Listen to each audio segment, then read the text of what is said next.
अब देखो, मैथ में शून्यंक ज्ञात करना, मैथ में क्या ज्ञात करना? शून्यंक। यह भी 2 नंबर का क्वेश्चन एग्जाम के लिए फिक्स माना जाता है। कुछ क्वेश्चन का पैटर्न सजावट होती है, और पैटर्न के सजावट में आपको पता कि पहला क्वेश्चन एससीएफ पूछता है, यूक्लिड विभाजन से पूछे या फिर गुणनखंड से पूछे, लेकिन एक क्वेश्चन जरूर आता है। उसी तरह से एक शून्यंक का भी क्वेश्चन बिहार बोर्ड में निश्चित रूप से रहता है। लेकिन देखो, एक बात मैं बताता हूं, सुनो ध्यान से। विद्यार्थी हर एक समय मिस करता है। मिस क्या करता है? उसे पता है कि हमें किस तरह से तैयारी करना चाहिए। एक बात और भी होता है, नहीं समझा बात यह होता कि पता है कि ये पढ़ेंगे तो आएगा, लेकिन पढ़ नहीं पाता है। उसे पता कि एग्जाम में ये आएगा क्वेश्चन, टीचर बता भी देते हैं, हिट्स भी कर देते हैं, लेकिन विद्यार्थी का फोकस नहीं जा पाता है।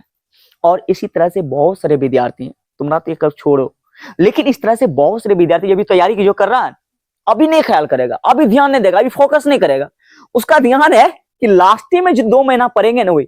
लेकिन जो बेहतर स्टूडेंट होता है ना, देखेगा उसका कंसिस्टेंसी बना हुआ रहता है, रेगुलर पढ़ता रहता है, उसको कोई फर्क नहीं पड़ता कि क्या हो रहा है और क्या होगा।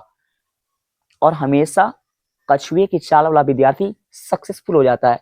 खरगोश की तरह दौड़ करके अगर रुका हुआ रह गया तो कभी भी सक्सेसफुल होने वाला नहीं है। तो कोई भी चीज में कंसिस्टेंसी, कंटिन्यूटी आपकी लगातार होनी चाहिए, डिसिप्लिन लगातार होनी चाहिए। ये नहीं कि किए ना किए, नहीं तो आप सक्सेसफुल नहीं हो सकते किसी भी चीज में, चाहे कोई भी क्यों ना, कुछ भी क्यों ना हो। तो याद रखो, इसलिए मैं कहूंगा कि आप हो या कोई भी स्टूडेंट जो मेरा बात को सुन पा रहा, उससे भी चाहिए कि अभी नहीं, आपको हमेशा जब तक एग्जाम नहीं हो जाता है तब तक आपको इसके साथ लगे रहना है। अगर आप लगे हुए रहते हैं तो आपको मैं कह सकता हूं आप एक बेहतर स्टूडेंट होंगे, और इतना रिजल्ट निकलेगा ना, इतना नंबर आएगा ना, जितना कि आप कभी ख्वाब में सोचे भी नहीं होंगे। लेकिन कंसिस्टेंसी, कंटिन्यूटी, ये आपकी बहुत बड़ी बात होती है। तो याद रखिए। आइए बात करते हैं स्टूडेंट, इसको समझाने की कोशिश करते हैं, और मुझे उम्मीद है कि इस चीज को मैं बहुत बढ़िया समझा दूंगा अगर आप समझेंगे बेहतर तो।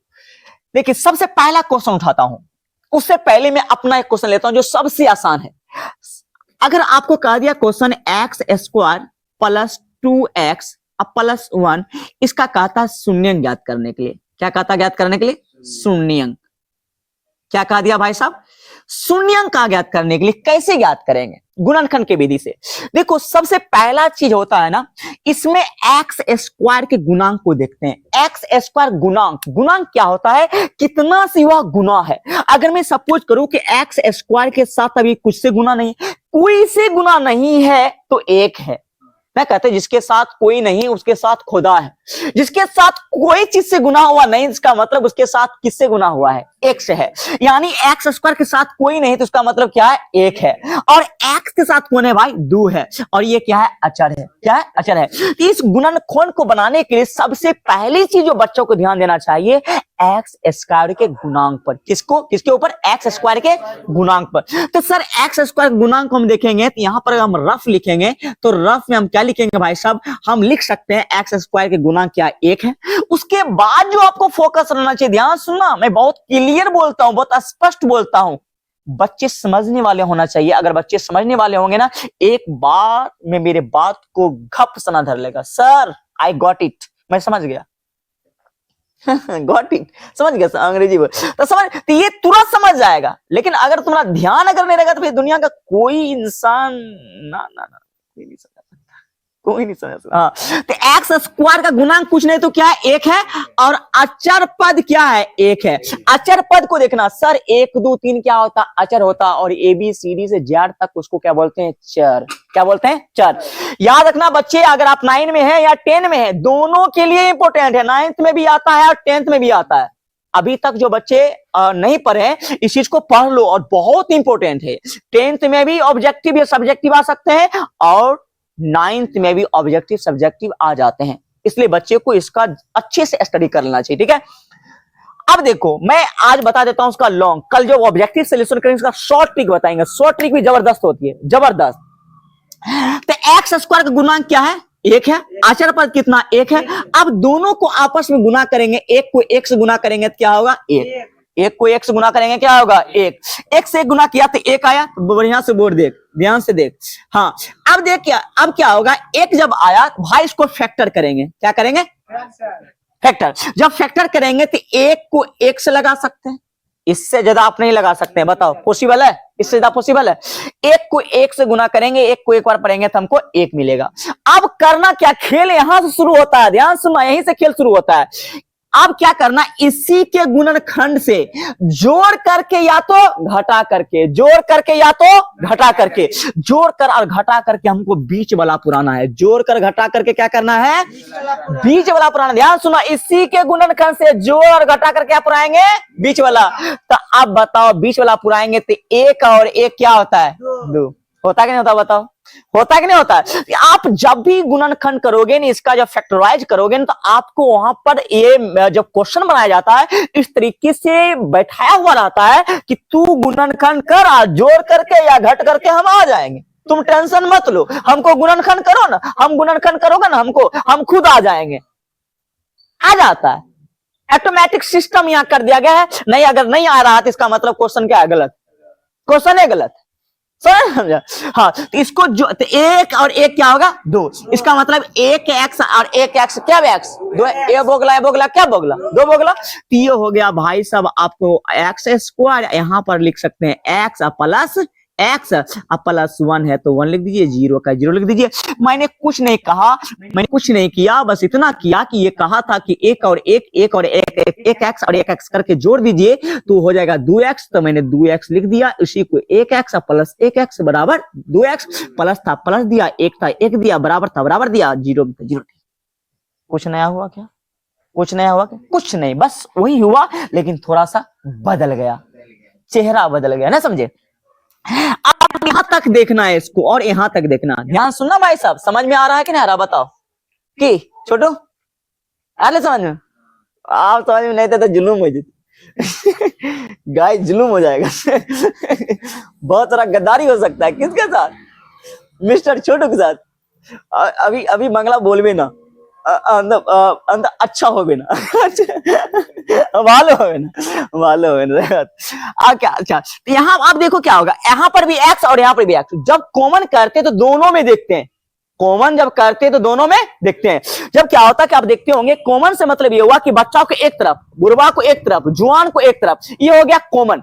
कभी भी आप देखते हैं कहीं पर भी समूह में या भोजे जाते हैं तो बच्चा के एक तरफ बैठा, बुढ़वा तो कहने से मतलब क्या हुआ कि कॉमन, उसी को कॉमन कहते हैं। एक समान वाला को घिंच के निकालो, एक समान वाला क्या करो, घिंच को निकाल दो, मस्जिद में बच्चा के साथ पीछे बच्चा। हाँ तो ये क्या हो गया, अब भाई देखेंगे यहाँ पर अगर x कॉमन करेंगे तो कितने x, एक्स स्क्वायर का माने हुआ x गुना x, एक्स स्क्वायर का मैंने क्या हो गया, x गुना x, तो x गुना x मैंने 2x है, एक x निकल गया तो क्या बचेगा, एक x अब प्लस और x था, तो भाई x के साथ कोई नहीं तो के रे एक, अगर x को 1 से गुना कर देंगे तो हमें क्या मिलेगा, x ही मिलेगा, कुछ तो हमें मिलने वाला नहीं है। ध्यान से छोटू, नीचे देखने का ना है नीचे देखने का ना है, हाँ तो कुछ और भी देख सकते हो। तो x जब निकल गया तो क्या बचेगा, x जब निकल जाएगा तो क्या बचेगा, एक बचेगा। अच्छा प्लस था प्लस। अब देखो एक बात और ध्यान देना पड़ता है कि यहाँ पर x प्लस 1 आया ना, दूसरा में x प्लस 1 ही आना चाहिए, तभी आपका क्वेश्चन और आंसर दोनों सही होगा, नहीं तो बस समाप्त की, बाय बाय टाटा मोय मोय सब खत्म। हाँ तो अब क्या हो गया, x प्लस 1 है तो यहाँ पर भी हमको x प्लस 1 आना था, अब x प्लस 1 है ये है, इसमें भाई कॉमन क्या करोगे, कुछ नहीं कॉमन तो एक करना, कुछ नहीं कॉमन तो क्या करना भाई, एक, कुछ नहीं कॉमन तो कितना करना, एक कॉमन करना। तो एक कॉमन करोगे तो भाई सेम टू यू उतर जाएगा, क्योंकि एक से गुना करने के बाद उसमें कोई फर्क पड़ने वाला नहीं है। लेकिन यहां अगर गुना करोगे तो देखो यही आ जाएगा, एक्स स्क्वायर को एक्स गुना करो, एक्स को एक्स गुना करोगे एक्स स्क्वायर, प्लस है प्लस है, एक्स को एक से गुना करोगे तो एक्स होगा, होगा कि नहीं होगा। अगर इसमें एक से गुना करोगे तो एक्स हो गया, प्लस 1 हो गया, बताओ कोई फर्क पड़ा, नहीं पड़ा। अब दोनों में से एक को निकाल लेंगे, दोनों में से क्या करेंगे, एक को निकाल लेंगे। अगर दोनों में से एक को निकालेंगे तो हो गया x प्लस 1 और ये हो गया x प्लस 1। क्या बताओ समझ में आ रहा है कि नहीं आ रहा, बराबर क्या लिखेंगे 0। यदि पुनः यदि पर निकाल देंगे, यदि x प्लस 1 बराबर 0, इसलिए बाबू एक प्लस में उधर गया माइनस में, यानी x बराबर आ गया -1। कोई दिक्कत, सेम टू यू तो है ही है, x+1 इसका मतलब उसका मान भी x -1 आने वाला है, यानी x मान -1 ही आने वाला है। कोई दिक्कत? या आपका क्या हो गया आंसर, क्या -1 ना। बारी है, बताओ समझ में आएगा ना? है समझ में? अच्छा, ये जब समझ में आ गया तो मैं एक क्वेश्चन को और हल करता हूँ। थोड़ा देख लो, यहाँ पर स्पेस है ना खाली, यहाँ बननेगा तो ये नहीं ना कि मतलब वीडियो अपना आकाश हुए ठीक है ना। अब ध्यान दो, दूसरा क्वेश्चन को लेते हैं। अब यहाँ पर इसको अब दूसरा क्वेश्चन में बढ़िया समझना है, बैठ जाओ तब, ठीक है। यहाँ ठीक है। अब देखो, अब इस क्वेश्चन को हल करते हैं, ध्यान से देखना, ठीक है। क्वेश्चन नंबर 4, फिर उसके बाद आपके लिए रेस्ट छोड़ेंगे, ठीक है। बना करके आंसर हमको कमेंट बॉक्स में डाल देना, हम समझ जाएंगे कि तुम समझ गया, ठीक है। अब क्या हो गया, 2x² - 7x + 3 बराबर क्या हो गया 0, ठीक है। हम क्या बोले थे, एक बात ध्यान देना सुबोध, हम बोले थे कि सबसे पहले तुम x² के गुणांक को देखना, बोले थे x² के गुणांक को देखना। उसके बाद क्या बोले थे, अचर पद को देखना। किसको देखना? अचर पद को। तो x² के गुणांक क्या है, बोलो न? नहीं बोलोगे? x² गुणांक कौन है? 2 ना। तो यहाँ चलो 2 है, इसको लिख लेंगे 2। उसके बाद अचर पद कितना है? 3 है, इसको 3 लिख देंगे। अब इसको गुना करेंगे, क्या करेंगे? गुना। 2 तिया 6 करेंगे ना। फिर क्या करना है सर? फैक्टर, गुणनखंड करना। तो 2 से गुना करेंगे, 2 तिया 6 होगा कि नहीं होगा? फिर करेंगे अगर कितना? 3 से, 3 एकम 3 ना। 3 से अगर करेंगे 3 एकम 3, तो 3 दूना 6 1, क्या बीच वाला पूरने के लिए तैयार है कि नहीं बताओ? है ना। तो हमेशा फिट किया गया है। हाँ, अब तुम सिर्फ करो, कहता कि तुम करो, हम तैयार हैं, लेकिन तुम करो तो सही। अब देखो यहाँ पर क्या होगा, यहाँ पर हो जाएगा भाई आपको 2x², ठीक है। लेकिन यहाँ -7x है, -7x है, तो हम दिमाग लगाते हैं, हमको 7x पुराना है। तो अगर 6 वो -x ए वो -x, तो 7 वो -x नहीं हो जाते? नहीं हो जाते।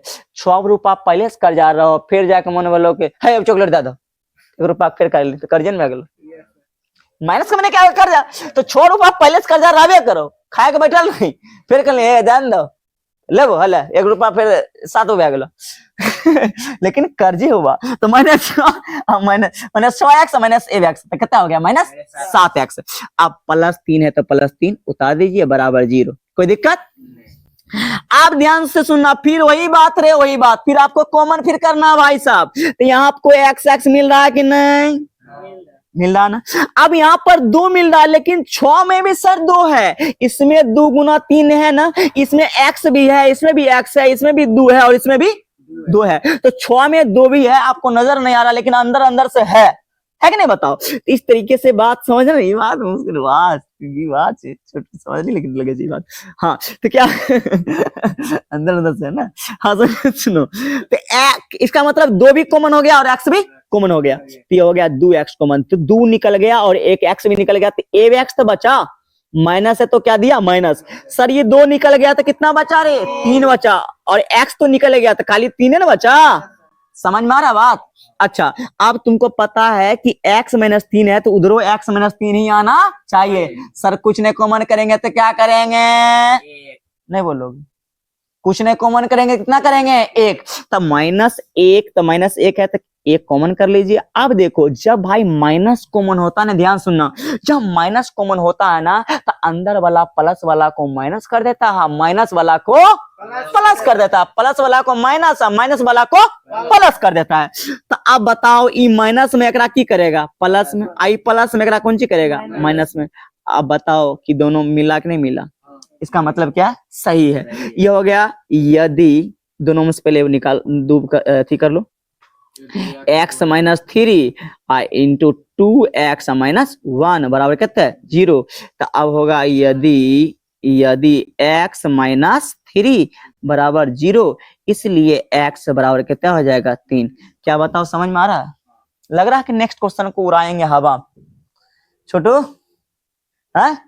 हाँ, अब देखो, पुनः यदि अगर लिखेंगे तो क्या लिखेंगे? पुनः यदि लिखना होगा तो लिखेंगे 2x - 1 बराबर कितना है? 0। इसलिए हो जाएगा 2x बराबर कितना है? ध्यान से, 1 माइनस होने गया तो प्लस में। अब बताओ दो कौन सी में है, गुना में, एक साथ गुना में, उधर जाएगा तो क्या होगा, भाग में, तो x बराबर हो गया 1/2। तो एक आंसर आपका ये है और एक आंसर आपका ये। हाँ बिल्कुल ठीक है। तो इस तरह से आपका दो गुणनखंड बता दिए हैं। आई थिंक मुझे लगता है कि अगर दो मैं बता दिया तो आपका तो और बन ही जाना चाहिए। ठीक है, अब देखो ऑब्जेक्टिव में एक पॉपुलर ऑब्जेक्टिव होता है, हम बोलते हैं और बिहार बोर्ड में आता है, आपको बिलीव नहीं होगा। जब बिहार बोर्ड में फिर बैठेंगे ना तो कहेंगे कि हाली सर क्या कह दिया था। हाँ भाई, हम जो बोल देते हैं आ जाता है, ये तुम मत समझना कि हम बता रहे हैं। आपका जो लेवल दे रहे हैं ना, वो लेवल आपको एग्जाम में भेंट होगा। हम कहते हैं कि विद्यार्थी बढ़िया आना चाहिए। अगर बढ़िया विद्यार्थी भेंट हो जाएगा, रिजल्ट इतना आ जाएगा ना, कभी सोचने नहीं होगा उतना। लेकिन विद्यार्थी होता क्या, विद्यार्थी भी सांप चुचुंदर के पैराम पर रहता है, की कराऊं कीन नहीं, पेटवा लोटवा हो अभी। सही कहते, विद्यार्थी दिमाग ही नहीं काम करता, आखिर पढ़ने जाए से कहा जाए। विद्यार्थी अभी क्वालिटी को ढूंढ नहीं पा रहा है। ठीक है, समझ में ना रहा विद्यार्थियों को। लेकिन समझना चाहिए कि आखिर क्या आपको समझ में आ रहा होगा कि अभी जो तुम पढ़ रहा होगा, अभी तुमको लग रहा होगा कि हम कहाँ थे, हमको सच में आना चाहिए था, लग रहा होगा। अगर सोचता होगा तो लग रहा होगा कि नहीं सच में हमको मिला। लेकिन बहुत सारे बच्चे ऐसे होते हैं, इस चीज को समझ नहीं पाता है। और सही समय पर सही चीज को समझना बहुत ज्यादा क्या होता है, जरूरी होता है। अब देखो बहुत सारे ऐसे बच्चे होते हैं जो थोड़ा सा क्वालिटी वाला बच्चा पकड़ा जाता है तो रिजल्ट उठा करके बिक देता है कोचिंग। और हर एक साल अभी 400 प्लस रिजल्ट आ रहा है, कोचिंग दे रहे हैं। लेकिन उस लेवल का विद्यार्थी तो भी आएगा तभी ना। अब इसका मतलब नहीं है कि पत्थर आ जाएगा फूक फूक के भगवान तो नहीं है बना सकते हैं, पत्थर के फूक फूक के भगवान नहीं है बना सकते हैं। पत्थर मतलब भगवान बनने के लिए भी एक अच्छा इंसान के जरूरी होना जरूरी है। अगर इंसान अच्छा इंसान नहीं होता तो राम भगवान होता, राम ही एक ऐसे भगवान हो सकते हैं। दूसरा इंसान थोड़ी भी भगवान हो जाता। मैंने भगवान होने के लिए वैसा इंसान होना चाहिए, मैंने फर्स्ट करने के लिए भी वैसा बच्चा होना चाहिए। तो जो बच्चा अच्छा रहता है, क्वालिटी वाला होता है, क्योंकि बच्चा बहुत क्वालिटी का है ना, कोई अंधरा बतेरा अनैचा कनेचा सब किस्म का बच्चा है। कोई आता है कोचिंग वाली बस्ता डुएल आता है, नाम करा जालियो पढ़ाल है। कोई बच्चा है कि पढ़ रहा है बढ़िया से, फोकस देने की पढ़ना तो पढ़ना, एग्जाम अभी तो कुछ नहीं बोलो भाई, जितना हमर चलते हमर चलती है। तो इस तरह से बच्चों के अंदर जुनून भी होना क्या है, जरूरी है।